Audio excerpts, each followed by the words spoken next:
Hello and welcome back to another video. Today we're going to go through the Intel Arc GPU of Ash and Steel. I just made a video of the proposed minimum requirement. Again, this is a game in playtest, not even in early access, so keep that in mind. But the proposed minimum requirement was way too high even for a playtest. So let's check which Intel GPU should be the proposed minimum requirement. Welcome to Response PC, I'm Dunk, let's game on. Starting off with the lowest of the lowest Intel Arc GPU, the A310 at 4GB of VRAM. We are currently playing at 1080p, high settings and no upscaling. Anyway, there's no XeSS for this game yet. There's FSR but no XeSS. But it's not like we need it. At 1080p high settings, we get an average of 40 FPS. The GPU peg at 99% and using 3.7GB of VRAM out of 4. CPU-wise, the i5-12600K is overkill, so we are at 15% of utilization, and out of 32GB of RAM, we're using only 13.4. Next up we have the A380. This is a 6GB VRAM. We're still at 1080p high settings and we have the GPU peg at 99% using 5.8GB of VRAM out of 6. CPU and RAM didn't change at all and we get 46 FPS average.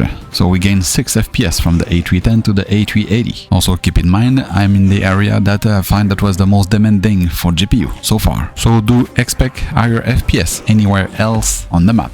Next up, I have a new GPU for the Intel Arc GPU. This is the mobile Intel Arc A550m. This is 8GB VRAM card that is from the laptop Intel NUC X15. I decided to do the testing later on, so that's why I'm not in the same area to test the game with the zombie raping me, but it still gives an idea of the performance. The GPU is pegged at 99% using 7.7GB of VRAM out of 8. CPU is a i7-12700H and it's only at 10 to 15% of utilization. And for the RAM, there's a 32, but we're using only 11.6. And that gives us a smooth 58 FPS. Highly playable. Next up, we're back to the desktop variant of Arc GPU, the A580, still one of my favorite, at 8GB of VRAM. We're now playing at 1080p Ultra preset settings. We have the GPU peg at 99% using 7.6GB of VRAM out of 8.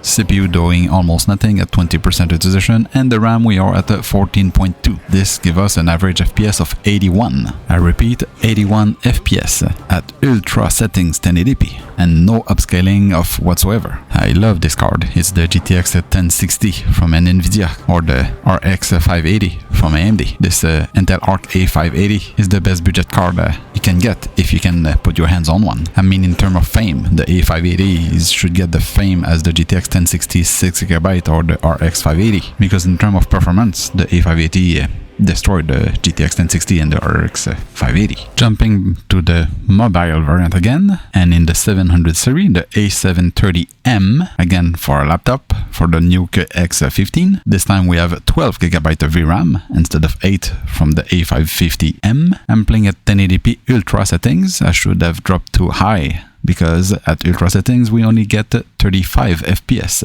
It's barely playable. I just gave it more credit than it should have, as I thought it was going to be better than the A580, but it's not at all. The GPU is pegged at 99% using 7.9GB of VRAM, and we have the same CPU and RAM as in the X15 from the A550M, and I'm not sure if the CPU is reporting properly because we are in the single-digit CPU utilization. For the RAM, we are at almost 13GB of VRAM, RAM. And now we're back to the desktop variant again, the A750. This is also 8GB VRAM as the A580, but now I'm playing at 1440p Ultra settings and still no upscaling. We got an average of 71 FPS with the GPU pegged at 99% and using 7.9GB of VRAM out of 8. CPU and RAM didn't change at all, but the gameplay is super smooth. For a playtest to be that smooth, some AAA game dev should learn a trick or two from them. Next up, still at the 1440p Ultra settings, we have the A770 8GB variant. With the GPU peg again at 99%, we are using 7.6GB of VRAM out of 8. CPU and RAM didn't change, but now we have an average FPS of 80. We gain 9 FPS from the A750. With the frame time and frame graph super smooth, this was a nice gameplay.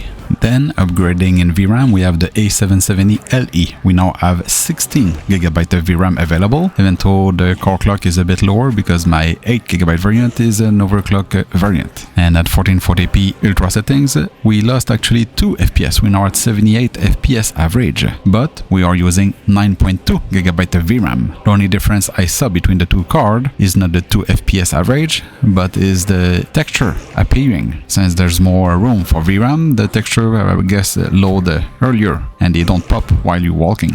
I'm saying that textures pop off, but even on the 8GB variant, the pop off is barely noticeable. The gameplay was super smooth, no stutter off whatsoever, and we're still playing without any upscaling. Jumping from the Alchemist generation to the Battle Mage, we have the B570 with 10GB of VRAM at 1440p ultra settings, no upscaling. We get an average of 73 FPS. The GPU is pegged at 99% using 9GB of VRAM out of 10. CPU and RAM didn't change like always, and the gameplay is super smooth from the frame time and frame graph. I'm just surprised that we get a similar result as the A750 at 71 FPS with the B570 at 73 FPS. I'm just a bit surprised from the result. So if you're going to upgrade your A750 to the B570 to play this game, don't bother, keep your A750. But it might be different if they implement XeSS or XeSS2. This is again only a playtest. And finally, we have the latest, more powerful Intel GPU, the B580 with 12GB of VRAM. GPU pegged at 99%, playing at 1080p ultra settings obviously, using 9GB of VRAM